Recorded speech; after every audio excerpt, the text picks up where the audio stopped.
시편 23편의 말씀 너무 잘 아시죠? 시편 23편 1절의 말씀, 여호와는 나의 목자시니 내게 부족함이 없으리로다. 우리 새 번역으로 같이 한번 읽어보겠습니다. 시작. 주님은 나의 목자시니 내게 부족함이 없어라. 우리 여호와가 나의 목자시다. 이런 말을 들어도 이 목축업이 주 산업이 아닌 우리 입장에서 딱 듣다 보면요, 이 감흥이 별로 없습니다. 그런데 대대로 목축업을 했던 이스라엘 사람들에게 하나님이 나의 목자이십니다. 이것은요, 엄청난 감격으로 다가온다는 겁니다. 유대 땅은 대대로 땅이 척박합니다. 땅 자체가 비를 담아내지를 못하기 때문에 농사보다 목축업이 많았습니다. 그래서 양을 칠 때 목자는 땅이 늘 마르기 때문에 언제나 풀을 찾아서 양을 인도해야 하고 물 있는 곳을 찾아서 양들을 이끌어야 합니다. 유대 지역은 높은 지역이 있기 때문에 조금만 벗어나면 가파른 내리막길이 나오기 때문에 목자는 한시도 마음을 놓지 않고 양들을 인도하고 보호한다고 합니다. 자, 이런 삶을 너무 이스라엘 사람들이 익숙하니까 여호와는 나의 목자시다 이럴 때 이스라엘 사람들은 야, 하나님이 나를 돌봐주시고 나의 길을 인도하시고 항상 나와 동행하시는 분이시다, 이게 실감이 되고 이게 막 느껴지는 거예요. 또 이스라엘 사람들이 가장 존경하는 대표적인 사람 누굽니까? 아브라함, 목자 출신이에요. 이삭, 야곱 전부 다 목자입니다. 심지어 다윗도 목자 출신이에요. 여호와는 나의 목자시다. 이 말은요, 이들에게는 엄청난 감흥이고 위로고 격려의 메시지가 되는 것입니다. 그런데 예수님께서도 이런 말씀하셨어요. 자기 스스로를 가르쳐서 나는 목자다 이렇게 말씀하셨어요. 어떤 목자냐? 오늘 말씀에 세 가지로 말씀하시는데, 첫 번째가 내가 바로 정통한 목자다, 내가 진짜 목자다 이렇게 말씀하셨어요. 1절 2절입니다. 같이 읽어보겠습니다. 시작. 내가 진정으로 너희에게 말한다. 양 우리에 들어갈 때 문으로 들어가지 아니하고 다른 데로 넘어 들어가는 사람은 도둑이요 강도이다. 그러나 문으로 들어가는 사람은 양들의 목자이다. 나는 정식 목자요, 내가 정통한 목자다, 내가 진짜 목자다, 나는 가짜가 아니다. 이스라엘은 전통적으로 마을 한중간에 양을 가둬두는 공동 우리가 있었어요.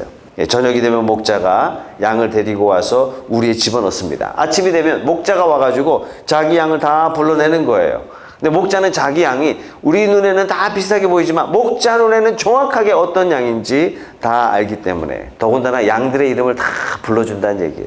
우리도 그렇죠. 집에 개가 10마리 있다, 이런 집이 꽤 있더라고요. 10마리 있다고 해서 그런 사람이 개 1, 개 2, 개 3 이런 사람 있습니까? 아무도 없어요. 다 구분해서 이야기합니다. 제가 한 몇 년 전에 리트리버에 꽂혀가지고 리트리버를 한번 키워보고 싶다. 그래서 유튜브에 리트리버를 보는데 어떤 집에 11마리가 있더라고요. 리트리버. 제 눈에는 똑같은데 그걸 다 다르게 이름을 불러주고 다 다른 특성, 다른 성격을 가지고 있다는 것을 주인은요 너무 잘 알고 있어요. 목자가 그렇습니다. 자기 양을 다 알고 우리 동네에 공동 우리에 다 집어넣는다 할지라도 다 섞여 있지만 목자가 와가지고 다 이름을 정확하게 불러주고 이 목자의 음성에 양들이 정확하게 반응해서 나온다 하는 것입니다. 양들은 목자의 음성을 알고 목자는 자기 양을 정확하게 알아봅니다. 그래서 어떤 사람이 실험을 해봤어요. 자기 양이 아닌데 이미 양의 이름을 다 파악한 다음에 양의 이름을 불렀더니 처음에는 양이 귀를 쫑긋 세우더래요. 자기 이름을 부른 줄 아니까. 근데 두 번, 세 번 부르니까 양이 다른 데로 도망가더라. 왜요? 주인의 음성을 알기 때문에 그렇습니다. 예수님께서 말씀하세요. 내가 진짜 목자다. 내가 너희의 목자다. 내가 너희의 진짜 주인이다. 문으로 들어가지 않고 담을 넘어가는 사람이 있는데 이 사람이 도둑이고 강도요, 가짜요, 가짜 그리스도요, 가짜 목자요, 가짜 주인이라는 겁니다. 이들은 양을 반드시 멸망으로 인도할 수밖에 없다는 겁니다. 자, 우리 교회가 센텀에 있을 때 우리 그 건물 관리하시는 분이 신규섭 집사님이라는 분인데 이 안수 집사님이세요. 아내가 벼랑간 신천지에 빠지더니 아들도 신천지 데려가고 딸도 신천지 데려가고 결국 자기 이름으로 된 집이 한 3채 있었다고 하시더라고요. 전부 다 몽땅 다 뺏어가고 결국에는 이제 이혼하자 조르더니 아들 장가가는 날도 숨기고 딸 시집가는 날도 다 꽁꽁 숨기고 아무리 전화해도 받지 않고 목사님 나는 한순간에 모든 걸 다 잃어버렸습니다. 가짜 목자는요 삶을 파멸에 이르게 만듭니다. 여러분, 이분이 저를 만나면요, 날마다 같은 얘기를 해요. 이분 술 마시냐고요? 원래 술 먹는 사람이 했던 얘기도 하고 했던 얘기도 하는데, 이분이 마치 술 취한 것처럼 날마다 같은 얘기를 하세요. 얼마나 가슴에 사무쳤으면. 가짜 목자는요, 모든 것을 빼앗아 갑니다. 그럼 정통한 목자, 진짜 목자는 가짜 목자하고 어떻게 구별하느냐? 그리스도에 관해서 창세기부터 예언되어 있어요. 예수님은 벼랑간에 나타나서 내가 진짜야, 빡빡 우기다가 진짜가 되신 게 아니라, 예수님께서는 창세기부터 예언된 대로 전부 다 성취하시고, 아, 이분이 진짜 목자구나 인정받으신 분이십니다. 창세기 3장 15절 말씀, 내가 너로 여자와 원수가 되게 하고 너의 자손을 여자의 자손과 원수가 되게 하겠다. 여자의 자손은 너의 머리를 상하게 하고 너는 여자의 자손의 발꿈치를 상하게 될 것이다. 여자의 자손이라는 것은 복수가 아니고 단수입니다.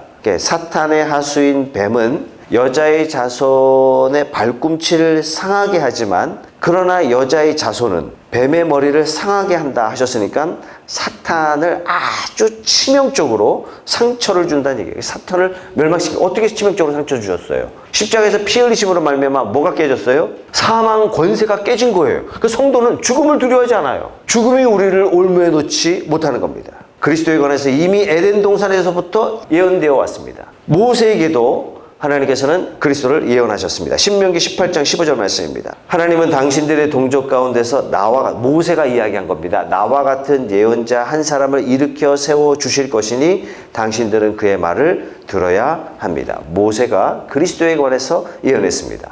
다윗도 예수 그리스도에 관해서 예언했는데, 다윗이 예언한 시편 중에 시편 22편은 메시아 시편이에요. 놀라운 시편입니다. 시편 22편에 그리스도가 오셔서 어떤 죽음을 죽으셔야 할지 말씀해 주시고 있습니다. 시편 22편 1절 16절입니다. 같이 읽어봅니다. 시작. 나의 하나님 어찌하여 나를 버리십니까? 어찌하여 그리 멀리 계셔서 살려달라고 울부짖는 나의 간구를 듣지 않으십니까? 개들이 나를 둘러싸고 악한 일을 저지르는 무리가 나를 애워싸고 내 손과 발을 묶었습니다. 뼈마디 하나하나가 다 셀 수 있을 만큼 앙사하게 드러났으며 원수들도 나를 보고 즐거워합니다. 나의 겉옷을 원수들이 나누어 가지고 나의 속옷도 제비를 뽑아서 나누어 가집니다. 여러분 놀라 똑같지 않습니까? 이사야도 그리스도에 관해서 정확하게 예언하고 있는데, 이사야 7장 14절 말씀입니다. 처녀가 잉태하여 아들을 낳을 것이며 그가 그의 이름을 임마누엘이라고 할 것입니다. 이 이름까지 정확하게 예언되었고, 이 예언대로 예수께서 성취하셨습니다. 이사야와 동시대에 살았던 굉장히 중요한 예언가가 있었는데, 그 사람의 이름이 미가입니다. 미가 선지자가 어떻게 예언하는지 5장 2절 말씀에, 그러나 너 베들레헴 에브라다야, 너는 유다의 여러 족속 가운데서 작은 족속이지만 이스라엘을 다스릴 자가 내게로 나올 것이다. 그의 기호는 아득한 옛날 태초에까지 거슬러 올라간다. 태초로부터 예정된 예수 그리스도가 이 땅에 가장 작은 부족 가운데 나올 것이다. 수많은 예언이 있었는데 예수님께서 모든 예언들을 전부 다 이루시고 이 세상에 오셨습니다. 그래서 예수님이야말로 진짜 우리가 기다렸던 메시아 그리스도시다. 진짜 그리스도시다. 진짜 목자요. 진짜 내 인생의 주인으로 오셨습니다. 당신이 하나님이 보내신 하나님의 아들이며 우리의 참 목자 되심을 뭘 통해서 확증해 주셨어요? 성경을 통해서 확증하셨습니다. 그래서 예수님께서 말씀하세요. 내가 목자다. 자, 5절 말씀 보겠습니다.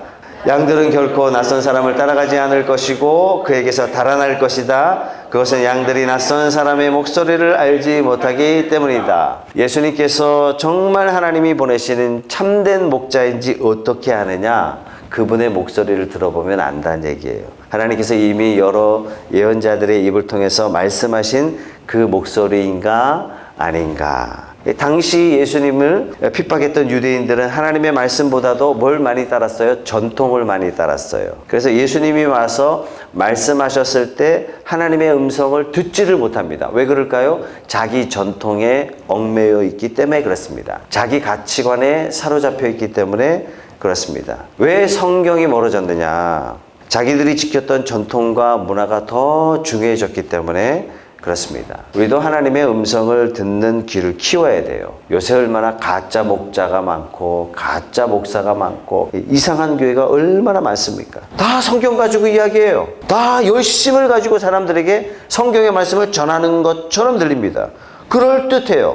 그러나 성경에 푹 젖어서 하나님의 음성을 듣는 사람들은 이 사람들이 다 성경을 가지고 이야기하고는 있지만은 하나님의 음성은 아니다. 금방 알아차립니다. 우리 성도님들 하나님의 음성을 듣는 귀를 가진 성도님들 다 되시길 주님의 이름으로 소원합니다. 이단뿐만 아니라 이 사람이 하나님의 이름으로 권면하고 충고하는데 이게 정말 하나님의 음성인지 아니면 자기 욕심으로 말하는 건지 자기 의견을 말하는 건지 이걸 구별할 수 있어야 됩니다. 그래서 뭐예요? 우리는 기도 생활하고 또 말씀 생활 열심히 해야 되는 거죠.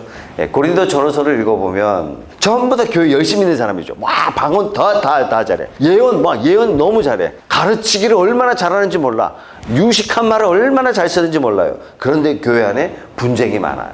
문제가 너무 많아요. 우리 교회도 언젠가 누군가가 벼랑간에 나타나서 교회를 위한답시고 말한다면서 하나님의 이름을 들먹이면서 심지어 성경을 인용하면서 혹시라도 교회를 갈라놓으려고 할 때 여러분들은 다 분별하셔야 돼요. 하나님의 음성으로 다 분별할 수 있어야 돼요. 하나님의 음성을 듣는 귀를 가져야 됩니다. 우리 예수님만이 정통한 목자시다. 자, 두 번째, 예수님께서 뭐라고 말씀하셨냐면 내가 문이다 이렇게 말씀하셨습니다. 7절입니다. 시작.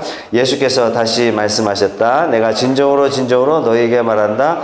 나는 양이 드나드는 문이다. 예수님이 나는 문이다. 이 좀 상상이 안 되잖아요. 무슨 비유법이 이렇습니까? 나는 문이다. 옛날에 날이 좋아서 목자가 자기 양들을 데리고 꼴을 먹입니다. 가다 보니까 저 멀리 더 좋은 꼴이 있어요. 가다 보니 더 좋은 꼴이 있어요.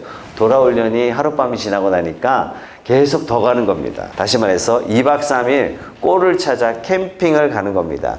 밖에 나가면 어떻게 해요? 임시우를 만듭니다. 돌담을 쌓든지 나무를 기둥받고 줄로 연결하든지 한쪽은 비어 있어요. 그게 뭐냐면은 입구죠. 출입구. 근데 이 출입구는 문을 만들 수가 없잖아요. 그래서 이 출입구에 목자가 출입구에 누워서 자는 거예요. 양들이 밤에 나가려면 어떻게 해야 됩니까? 목자를 밟고 지나가야 됩니다. 예수님께서 지금 이 말씀 하시는 거예요.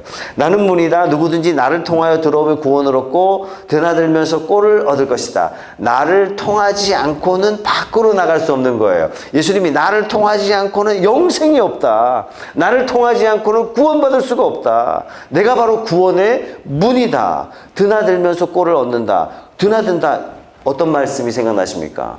여러분 신명기 28장에 보면 들어가도 복을 받고 나와도 복을 받고 예수님을 통해서 들어가고 예수님을 통해서 나갈 때 하나님께서 복 주시고 인도하시고 보호하시고 평안 주시고 안식 주신다는 그런 말씀의 의미인 겁니다. 자, 10절 같이 읽어보겠습니다. 시작. 도둑은 다만 훔치고 죽이고 파괴하려고 오는 것뿐이다. 나는 양들이 생명을 얻고 또 더 넘치게 얻게 하려고 왔다.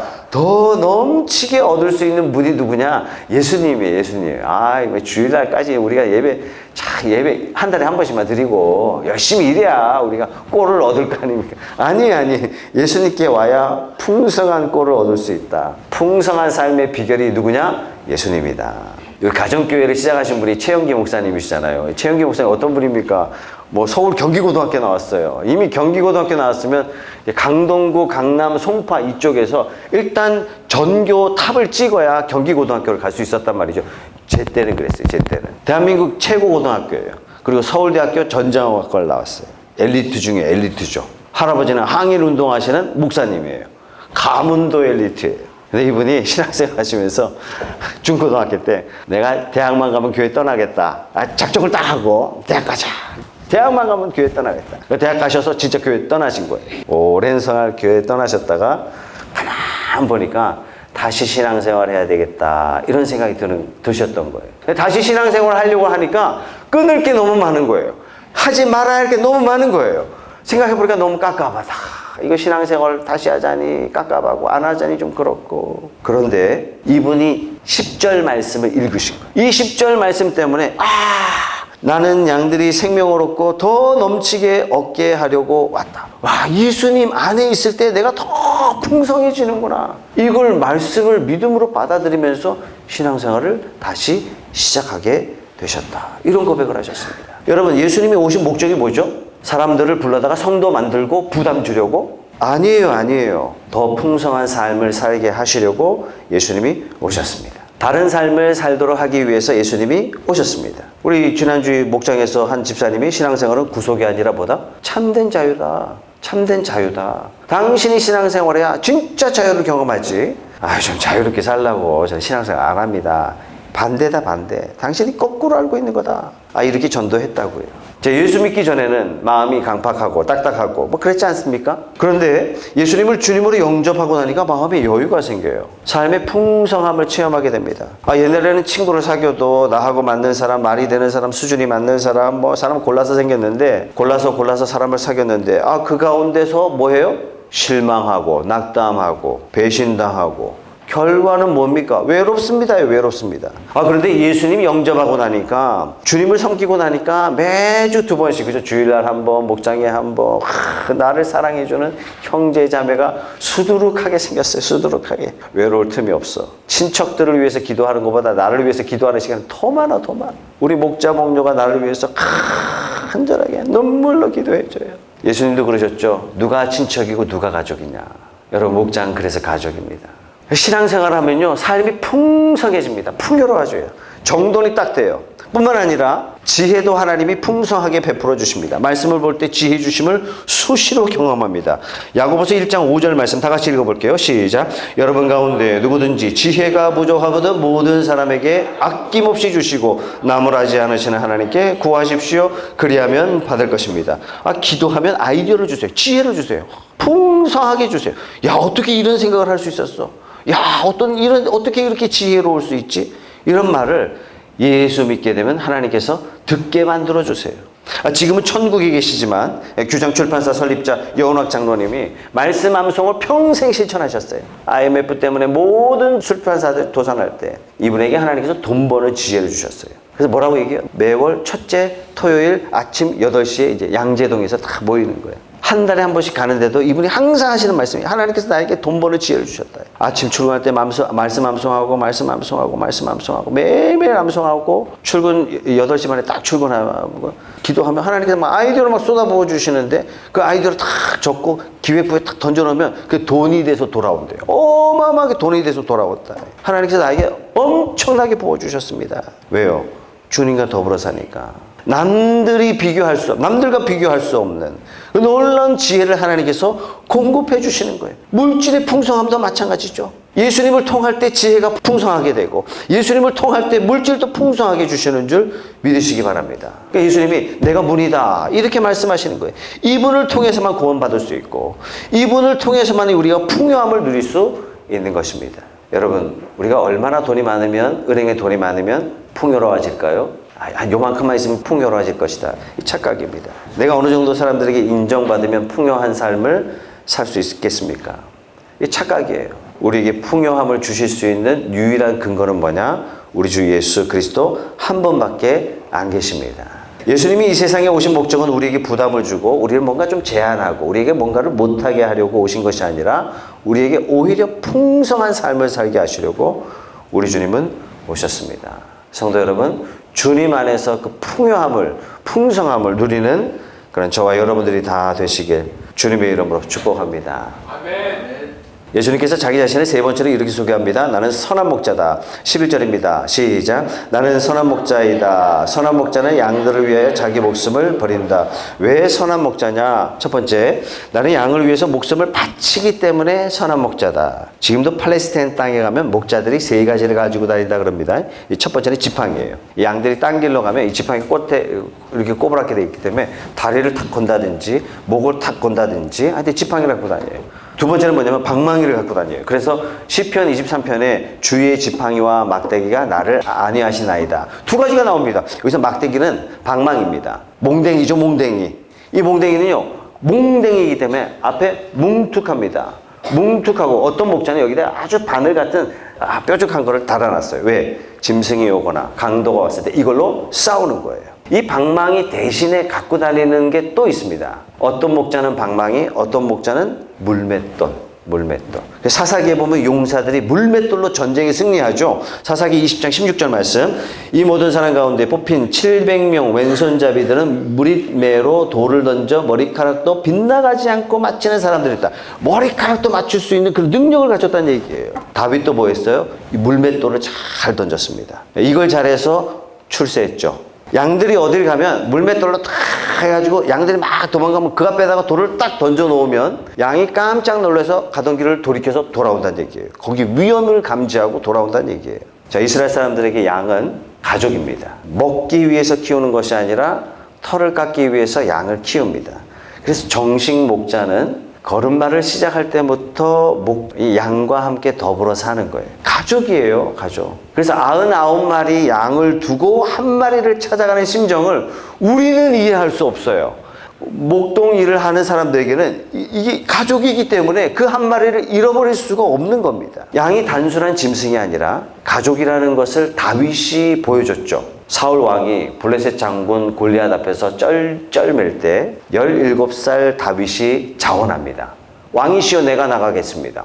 사울이 보니까 이게 택도 없거든요. 이 쬐끄만 다윗이 야 어림도 없다. 자기가 나가겠대요. 뭐라고 이야기합니까? 사자나 곰이 양을 물어가면 내가 그놈을 쳐 죽이고 그 입에서 새끼를 꺼내왔습니다. 목숨을 걸고 양을 지켜내는 거예요. 이 진짜 목자는 목숨을 걸고 지켜내는 겁니다. 그래서 실제적으로 죽어가는 목자가 많다는 얘기예요. 위험한 짐승으로부터 양을 지키다가. 근데 가짜 목자는 아무도 안 죽어요. 왜? 위험이 도사리면 나 살려라 하고 제일 먼저 도망가는 게 가짜 목자이기 때문에 그렇습니다. 우리 주 예수 그리스도는 우리를 위하여 목숨을 버리셨습니다. 내가 사자의 입에 들어가 있을 때 꼼짝없이 죽어야 하는 상황에 직면했을 때 예수님께서 십자가에 대신 죽으심으로 나를 살리시고 선한 목자가 되셨습니다. 우리 주님이 진짜 선한 목자입니다. 우리는 너나 할 것 없이 다 사랑받고 싶어 합니다. 그런 욕구가 있죠. 좋을 때뿐만 아니라 힘들고 어려울 때도 사랑받고 싶어 해요. 내가 도움이 절실히 필요로 할 때 아무 조건 없이 대가 없이 묻지도 따지지도 않고 나를 도와줄, 나를 사랑해줄 그런 사람을 다 필요로 합니다. 다 그렇게 한다고 말하지만 내가 갑자기 사고 났을 때, 내가 큰 병 들었을 때 몇 명이나 나를 도와줄 수 있을까? 생각해 본 적 있습니까? 어느 정도 희생을 치르고 나를 도와줄 수 있을까? 내가 회복할 수 없는 그런 질병에 걸렸을 때 과연 누가 나를 돌봐줄까? 어떤 자매님이 이런 얘기 하셨어요. 남편이 갑자기 병으로 그냥 중한 질병으로 입원했는데 목사님 나는 앞으로 절대 누가 아프다 그러면 병원에 입원했다 그러면 절대 다시는 꽃을 안 보내겠습니다. 왜요? 그랬더니 하루 종일 병간호하다 보니까 낮에 문병 와서 잠시라도 내가 좀 씻을 수 있도록 잠시라도 내가 미뤄왔던 나의 일을 좀 할 수 있도록 일주일에 하루 정도는 병실에 와 있어줘서 하루만이라도 잠시 내가 편히 좀 쉴 수 있도록 이런 친구가 절실합니다. 지금까지는 제가 꽃을 보냈지만 인사치레였다는 사실을 발견했습니다. 다시는 제가 그런 짓 안 하겠습니다. 우리가 정말 위기 가운데 있을 때 우리를 위해서 큰 희생을 감수할 그런 사람이 정말 몇이나 있을까? 그런데 우리를 위해서 목숨을 기꺼이 바치신 분이 계세요. 이분이 바로 선한 목자 우리 주 예수 그리스도이십니다. 여러분 이것은 이론이 아니에요. 예수님은 말씀하시고 말씀하신 대로 진짜 십자가에 자기 자신을 죄인을 대신해서 바치셨습니다. 그리스도께서 목숨을 바치실 정도로 우리를 사랑하신다니 도대체 어떤 사랑을 우리에게 베푸신 겁니까? 그렇다면 우리에게 무엇을 아끼시겠습니까? 그래서 로마서 8장 34절은 우리에게 이렇게 말씀하고 있습니다. 누가 감히 그들을 정죄하겠습니까? 그리스도 예수는 죽으셨지만 오히려 살아나셔서 하나님의 오른쪽에 계시며 우리를 위하여 대신 간구하여 주십니다. 하나님이 나를 위해 돌아가셨고 하나님은 여러분들을 위해서 돌아가셨기 때문에 목숨을 희생할 정도로 사랑하셨는데 우리의 모든 필요를 채워주지 않겠습니까? 이런 선한 목자 되신 예수님께서 나의 주님이 되시는 동안에는 내가 두려워할 필요도 없고 내가 외로워할 필요도 없고 내가 답답해할 필요도 없다라는 겁니다. 그래서 뭐라고 말씀하세요? 항상 기뻐하라. 범사에 감사하라. 우리를 위하여 목숨을 바치신 선한 목자를 신뢰하는 저와 여러분들 다 되시길 주님의 이름으로 소원합니다. 아멘. 왜 선한 목자로 하셨느냐? 양을 알기 때문에 그렇습니다. 우리 14절 다 같이 읽어볼까요? 시작. 나는 선한 목자이다. 내 양들은 나를 안다. 선한 목자는 양 한 마리 한 마리 어떻게 생겼는지, 식성이 뭔지, 습관이 뭔지, 어떤 문제가 있는지 다 안다는 겁니다. 우리는 세상 살면서 나를 알아주는 사람 간절히 원합니다. 내 마음속에 있는 두려움, 깊은 고민, 나의 염려 이런 것들을 알아줄 그런 사람을 애타게 찾습니다. 어떤 성도님과 대화를 나누면 했던 얘기 또 하시고 했던 얘기 또 하시고 왜 이렇게 반복하시나 생각해보면 이해하면 알 수 있어요. 왜 반복해요? 목사님 내 아픔을 이해하세요? 이런 뜻이에요. 그러나 우리의 아픔을 이해하는 이해 정도가 아니라 충분히 아시는 그분이 계십니다. 우리 주 예수 그리스도이십니다. 선한 목자 되신 그리스도는 나의 꿈을 아시고 나의 소원을 아시고 나의 아픔을 아시고 나의 상처를 아시고 나의 두려움을 아시고 내 염려를 아시고 내 모든 것을 아시는 분이 우리 주 예수 그리스도이십니다. 이분이 내 인생의 주인으로 계시는 동안에 외로워할 필요 없고 두려워할 필요 없고 힘들어할 필요가 없습니다. 그래서 예수님 말씀하세요. 내가 선한 목자다. 내가 너의 주인이다. 예수님이 선한 목자라면 우리도 선한 목자가 돼야 됩니다. 앞으로 목자 하겠습니다. 이런 분들이 여기저기서 일어나고 있습니다. 정말 얼마나 감사한 일인지 모릅니다. 저도 예수님처럼 선한 목자가 되려고 애쓰겠습니다. 양들 앞에 목숨을 사리지 않는, 양들 앞에 물질을 아까워하는 그런 목자가 되지 않도록 하겠습니다. 양들을 위한다면 시간을 아낌없이 들 수 있는 그런 목자가 되도록 애쓰겠습니다. 선한 목자는 양들을 위해서 목숨을 바치는데 무엇을 아까워한다면 그건 선한 목자가 아닌 거죠. 선한 목자가 아니면 사꾼 목자죠. 12절에 사꾼 목자가 나옵니다. 사꾼은 목자가 아니요 양들도 자기의 것이 아니므로 이리가 오는 것을 보면 양들을 버리고 달아난다. 그러면 이리가 양들을 물어가고 양떼를 흩어버린다. 선한 목자, 참된 목자는 내 양이 가족이기 때문에 이리 앞에서 도망갈 수 없어요. 사자가 와도 도망갈 수 없어요. 곰이 와도 도망갈 수가 없어요. 사자가 죽든지 내가 죽든지 둘 중에 하나예요. 다른 선택지는 없어. 도망가는 건 없어요. 왜? 양이 가족이기 때문에. 그러나 사꾼은요, 목적이 돈이기 때문에 자기 목숨을 바칠 필요가 없어요. 로마 제국이 몰락한 여러 가지 이유를 댑니다.